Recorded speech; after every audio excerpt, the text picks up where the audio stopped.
आज हम एक बहुत ही गंभीर मुद्दे पर बात करने वाले हैं। एक ऐसी दुखद घटना जिसे हम शासन और जवाबदेही के नजरिए से देखेंगे।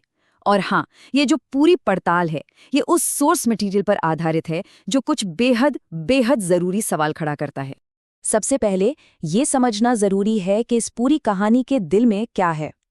एक जान का जाना, एक इंसान की मौत, और बस यही एक बात इस पूरी चर्चा को बहुत ही गंभीर बना देती है। तो बात सिर्फ एक हादसे की नहीं है ना? असली सवाल तो ये है कि ये घटना उन सिस्टम्स के बारे में क्या बताती है जिनका काम असल में हमें प्रोटेक्ट करना है। चलिए इसी गुत्थी को सुलझाने की कोशिश करते हैं एक एक करके। तो ये सब शुरू कहाँ से हुआ? ग्रेटर नोएडा में एक टेक प्रोफेशनल की एक बहुत ही चौंकाने वाली मौत से। सोर्स मटेरियल हमें बताता है कि इसी एक घटना के बाद एक ग्राउंड इन्वेस्टिगेशन शुरू हुई और इसने सीधे सीधे उत्तर प्रदेश के गवर्नेंस पर कई बड़े सवाल खड़े कर दिए। और जब जांच हुई तो सोर्स की उंगली एक खास संस्था की तरफ उठी, और वो है नोएडा अथॉरिटी। रिपोर्ट के हिसाब से इस पूरे मामले में उनका जो रोल है वो शक के दायरे में आ गया है। अब देखिए, आगे बढ़ने से पहले ना एक शब्द को समझना बहुत जरूरी है, क्योंकि यही इस पूरे मामले की जड़ है, और वो शब्द है जवाबदेही, यानी अकाउंटेबिलिटी। मतलब बहुत सीधा है, कोई भी संस्था जो काम करती है उसकी जिम्मेदारी ले और सब कुछ ट्रांसपेरेंट रखे। इसी पैमाने पर हम आगे के सारे आरोपों को देखने वाले हैं। ये जो कोट है ना, ये सीधे सोर्स मटेरियल से लिया गया है, और ये इस पूरी पड़ताल का सबसे अहम पॉइंट सामने रखता है। बात यहाँ किसी एक गलती की नहीं हो रही है, इशारा एक सिस्टेमिक फेलियर की तरफ है। मतलब पूरे सिस्टम में ही कोई बड़ी गड़बड़ है। तो फिर सोर्स के मेन आरोप हैं क्या? देखिए, मोटे तौर पर 3 बातें कही गई हैं। पहली, सिस्टेमिक नेग्लिजेंस, यानी सिस्टम की तरफ से लापरवाही। दूसरी, बड़े पैमाने पर करप्शन।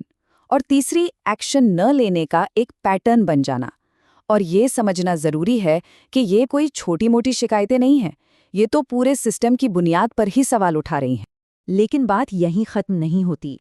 ये आरोप सिर्फ सिस्टम के काम करने के तरीके पर नहीं है।